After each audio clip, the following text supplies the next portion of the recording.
আজ আমার নাচের পরীক্ষা, সো আমি সেখানেই যাচ্ছি। আর বৃষ্টি পড়ছে, সব রেডি, আমি সেজেগুজে নিয়েছি, শুধু ওখানে গিয়ে ড্রেসটা পরে নেব আর অর্নামেন্টসগুলো পরবো। সো একবারে নাচের পরীক্ষা সেন্টারে গিয়ে দেখা হচ্ছে।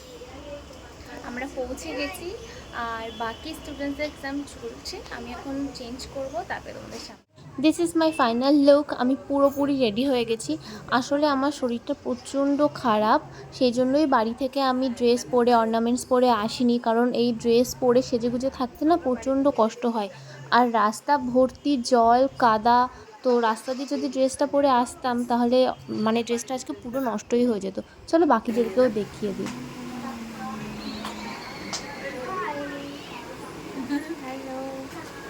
আমাদের পরীক্ষা শেষ হয়ে গেছে আর আমরা এখানে এক নাম্বার এইসব করছিলাম, মানে রিলস বানাচ্ছিলাম, কিন্তু এখানে মিউজিকটা নেই, কারণ আমি ইনস্টা থেকে এটা সেভ করেছি, বাট মিউজিকটা সেভ হয়নি। সো আমরা এসব তাল তামাশা করছিলাম।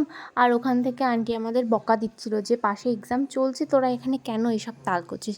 বাট যাই হোক, এক্সামের পরে আমরা সবাই মিলে অনেক অনেক ছবি তুলেছি। অ্যান্ড ফাইনালি বাড়ি চলে এসেছি। আর বছরের প্রথম হালখাতা বাবা করে রেখেছিল, রাস্তার থেকে আমার কাছে পাঠিয়ে দিল। আর আমার শরীর ভীষণ খারাপ, জ্বর এসছে, ভেবেছিলাম ডাক্তারখানায় যাব, কিন্তু বন্ধ। জানি না আজকে রাতে আমার কি হবে।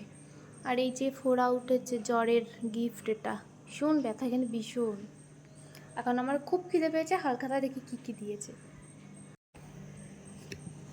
আমার ফেভারিট জিনিস সেটা হচ্ছে, এটাও আমার ফেভারিট।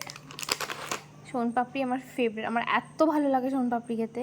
আর লাড্ডু আমার খুব ভালো লাগে, সব কিছু। আর ফুটিও খুব ভালো লাগে, কিন্তু যেহেতু আমার জ্বর এসছে, সব ঠান্ডা আমি খাবো না, আমি লাড্ডু খাই না। সোনপাপড়ি খুব কনফিউজড। সোনপাপড়ি দিয়ে শুরু করলাম পরীক্ষক।